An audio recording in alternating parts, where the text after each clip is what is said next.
Je m'appelle Patrice Trigano, je suis galeriste, 4 bis rue des Beaux-Arts, dans le 6e arrondissement, en plein cœur de Saint-Germain-des-Prés, dans une rue toute chargée d'histoire d'art.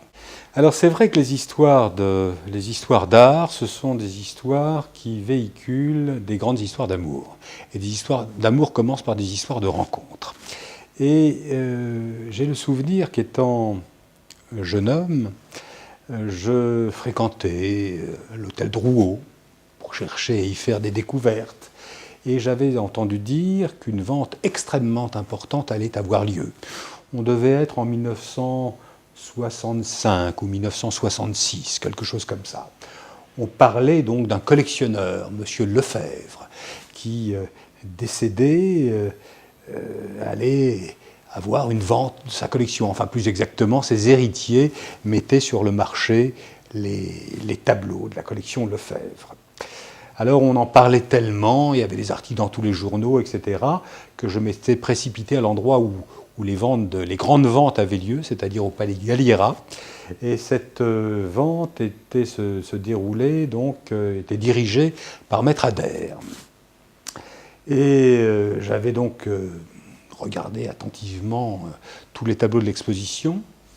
Et d'un seul coup, j'allais évidemment d'admiration en admiration, et tout d'un coup, je suis tombé alors en pamoison devant un tableau d'André Masson qui s'appelait L'Orage.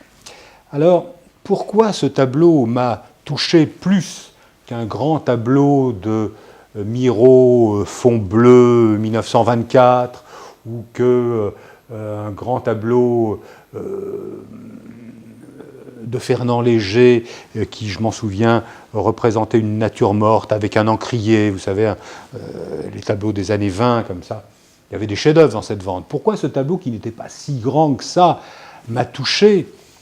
Il faudrait probablement, effectivement, ajouter au canapé sur lequel je suis assis la présence d'un psychanalyste qui se trouverait derrière moi pour en avoir l'explication.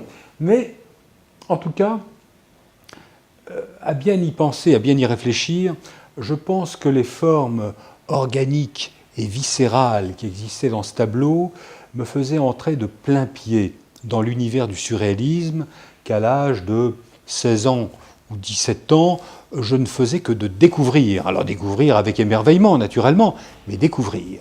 Et Masson, je ne connaissais pas. Donc tout d'un coup, je vois ce tableau, et ce tableau correspondait véritablement à ma sensibilité. Je m'y projetais, je m'y voyais, je m'y reconnaissais.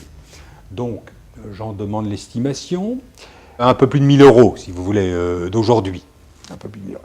Alors bon, c'était de l'argent à l'époque, et c'était particulièrement de l'argent pour un jeune homme qui, certes, avait quelques petites économies. Alors je rentre chez moi, je regarde, j'ouvre ma petite tirelire, je mets bout à bout comme ça toutes mes petites économies, et je n'arrivais pas au compte. Alors j'en parle à mon père, j'en parle à ma mère, mais enfin bon, parents, mon père n'était pas très motivé par la peinture, qu'est-ce que tu vas acheter, etc. Bon.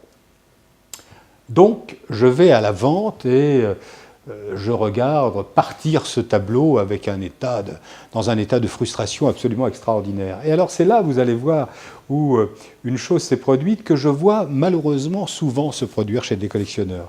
J'étais tellement frustré que pour me rattraper, j'ai acheté un tableau qui certes était sympathique, mais qui ne correspondait pas véritablement à mes aspirations profondes. C'était un tableau d'André Baudin, qui est un petit cubiste, tout à fait honorable. C'était un beau tableau, je me souviens d'ailleurs, un tableau cubisant, portrait de femme, comme ça.